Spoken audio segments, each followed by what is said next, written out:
early in the years, scientists had tried a heart transplant, but that time it was between an ape Yes. and a human. Yes.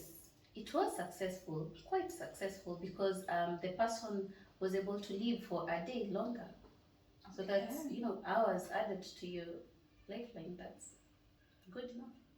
60 whole minutes. No, not 60 minutes. We're talking about a whole day. A day or so. No, I didn't tell you. No. Okay, it's okay. So we're talking about a day. But come to think of it, Yeah. what can you do with your life, Yeah. assuming you are added an extra 60 minutes? I think an extra 60 minutes, there's nothing much you can do with your life. But about 24 hours, there's a lot you can do with your life. Yeah. Although still there's another angle to it, because after a day after a transplant, are you even able to talk, converse, go out, make money, make friends, meet your family? There's so many questions that can be asked, but a whole day, it's a great thing. Yeah, in the science world. Okay. Yeah. So even it was a great milestone for the scientists, because at least there was hope for successful heart transplants. But I think this is a very interesting topic that we can invite an expert to really expound on this. Because if they can delve into the issue further, maybe they can discover the heart needs, maybe this heart needs changing after every 1 month. Every 1 month. Every 1 month. And you know what? You don't even need to close up the body of this person. Or, fine, you close up the body of this person. Yes. And then you create a chamber. An external chamber. Like a bra. Yes. To house the heart. I think as Kenyans we can't really do this scientific thing, but we can become pig farmers at the end of it all, because seriously, we need to be serious.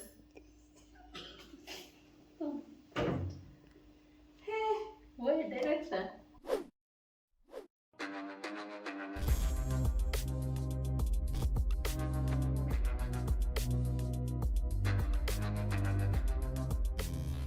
Okay, hi guys, and welcome back to our YouTube channel. My name is Beatrice. And my name is Esther. And again, as you always say, on this platform, we explore, we discuss, we make a conversation around health matters in relation to real life experiences. Yeah. So today, Esther, I believe you have a very amazing story for us, and we are so ready for it because it's gonna be amazing. It is. Alright, so today we're going to look at a very intriguing, very interesting story about pig to human heart transplant. Pig to human heart transplant. Exactly. So it wasn't the first heart transplant. Yes. But it was the first non-primate to human successful heart transplant. Amazing. So early in the years, scientists had tried a heart transplant, but that time it was between an ape and a human. Yes. It was successful, quite successful, because the person was able to live for a day longer. So that's, hours added to your lifeline. That's good enough. 60 whole minutes. No, not 60 minutes. We're talking about a whole day. A day or so. No, I didn't tell you. No. Okay, it's okay. So we're talking about a day. But come to think of it, what can you do with your life, assuming you are added an extra 60 minutes? I think an extra 60 minutes, there's nothing much you can do with your life. But about 24 hours, there's a lot you can do with your life. Yeah. Although still there's another angle to it, because after see after a day after a transplant, are you even able to talk, converse, go out, make money, make friends, meet your family? There's so many questions that can be asked, but a whole day, it's a great thing in the science world. Okay. Yeah. So even it was a great milestone for the scientists, because at least there was hope for successful heart transplants. So later on, they decided that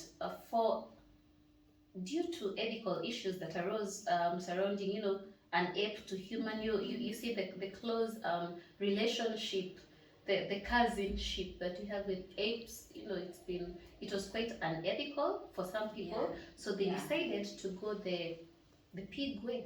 Yes. Because pigs have been considered to be dirty. Yes, and in addition to that, okay, not all pigs are dirty. Oh, okay. Yeah, but in addition to what you've just said, yes, pigs can reproduce at very high, rates. Okay. So they can test, they can. So every time adding patients a whole entire day.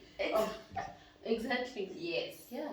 Amazing. Yes, it had been amazing. It has been amazing. Yes. And so now back to where we are right now. So now it's now 2022, was when the successful transplant took place. Yes. A patient, David Bennett, facilitated this. So around that time, the scientists had been trying to gain approval from FDA, the Food and Drugs Administration, to conduct such kind of a transplant. But there were so many hindrances and obstacles, because again, this organization wanted the scientists to first of all do 10 successful transplants to the apes, and then they can now proceed to the humans after a couple of tests and scrutiny, regulations, and what have you. Safety was everything. Exactly, safety was everything. Okay, so here we have now David. He has agreed to the transplant. And remember, why David agreed to it is because his heart had been failing for quite some time. And for the past 2 months at that given time, he was surviving on mechanically induced heartbeats. Yes. And this couldn't contain any longer because again his heartbeat was beginning to become irregular. So he needed a heart transplant. Yeah, the irregular heartbeats, also known as arrhythmias. Yes. Right. So now here we have David. He's ready for the transplant, and the donor heart is also ready for transportation. So now David is in preparation to receive the donor's heart. But for this to happen, this pig has to be genetically modified. This pig's heart has to be genetically modified to suit this particular patient. Okay. Because again, we're talking about xenotransplantation. Xenotransplantation. Can you tell us what exactly this xenotransplantation is? Yeah, so xenotransplantation, it refers to the genetic modification of a donor animal, in order to genetically modify one of its organ or several, so that it can be successfully transplanted into a human. Yes. When we talk about successful transplants, we're talking about an organ that won't be rejected by this human. Yes. So that's what xenotransplant refers to. Yes. So this pig has been genetically modified, and the heart is ready. David is ready. So now the next step was to transport the heart to where David was. So now the cardiologists are prepping David, as well as the entire medical team. Yes. So it's not being shipped or ferried or by air, but transported to where David is. So at this point, the doctors are prepping David. Yes. And the guys at the airport now call the hospital to say, hey, we have the heart, it's ready. Because again, the medical team can start operating on David if they are not sure that the heart is, it has landed safely. Yes.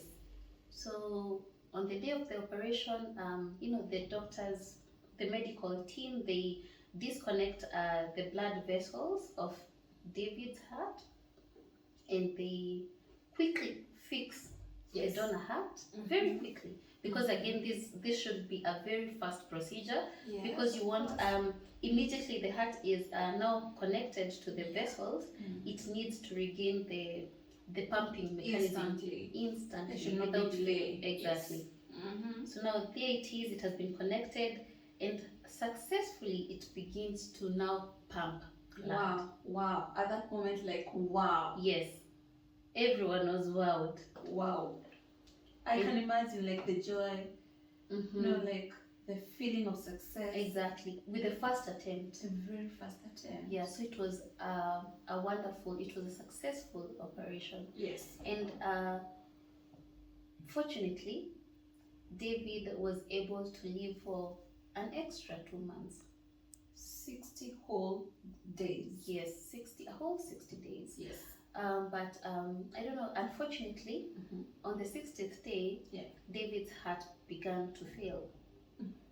So what really happened was the capillaries within the heart ruptured. Yes. And the fluid that came out of the capillaries filled the muscles of the heart. Yes. Which caused now the heart muscles to expand and to lose their functionality. Yes. So after 60 days, David lived for those 60 days. He was still in hospital, of course, under observation. But on the 60th day, they realized that the capillaries have failed, and the blood is swollen without this fluid leaking out of the capillaries. So the question is, what could have caused the capillaries to explode, especially at this moment? Great question. Yes. So it's thought that that David's body had begun rejecting this heart. Another thing, later on, David was found to have been infected with a virus that is only contained among the pig species. So those were the two main causes for them. He got a viral infection, and the virus, that cytomegalovirus, was only found is only found in pigs. Yes, exactly. Yeah, but he got infected. Yeah. Okay. So it's a great thing odds because were really not on his side. The doctors had really tried, because the heart was contained. Because David's body was able to contain this heart without rejecting it. And you know why? During the genetic modification of this organ, there were certain genes that were induced. Yes. Human genes. Yeah. So that that will reduce the nature of containing this foreign heart into this new whole environment. Yes. And in addition to adding these 6 genes, 4 more were removed from the pigs. Yeah. From the pigs line, with the aim of trying to balance it out. Yeah. Yeah. So that is called the gene knockout method. The CRISPR method. Okay. Like, technology is really, really advancing, and guys outside there, they're doing amazing things, because when you talk about knocking out some genes and adding some genes, it's just amazing what technology can do. And that was really necessary in this case. Yeah, it was really necessary. And I think as we talk about xenotransplantation, I've also remembered, like, we also have allotransplantation, which is quite common, where you use animals from the same species. But remember, we are using different species, which is quite a great trade. It really is. It really is, because getting something that is totally genetically different from you, and the scientists giving it to you, and it working even for those 60 days, I think it's really, really a great great deal. Yeah. Um, So you also have allotransplantation? yeah, we do have great. allotransplantation between the same species, Yeah. which always which works most of the times, although it is also susceptible to this rejection. Yes. Great. So I believe these milestones, they will help greatly, Yes. given that right now, currently, we have 17 people, approximately 17 people dying each day in the US, that is, Yes. as they await organ transplantation. Yes. So I believe that xenotransplantation will serve us a great deal. We get these organs from like other species and we transplant them. That would be amazing. Yeah. To be really, really great. Yeah. Because I'm thinking like the way like you and I can come up with a plan like to farm these pigs. Yeah, we can farm these pigs. We'd be in great business. I think I can become a farmer of these pigs also. Yeah, so you can do the cost benefit analysis, and then you can see whether like farming pigs and or you could become a cardiologist. So the choice is yours.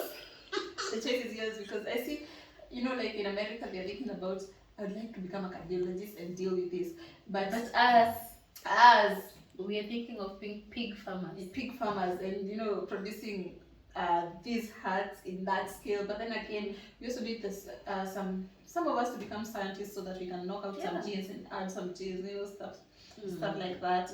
And I think as a globe, we are really headed in the right direction. When we look at all these things going on.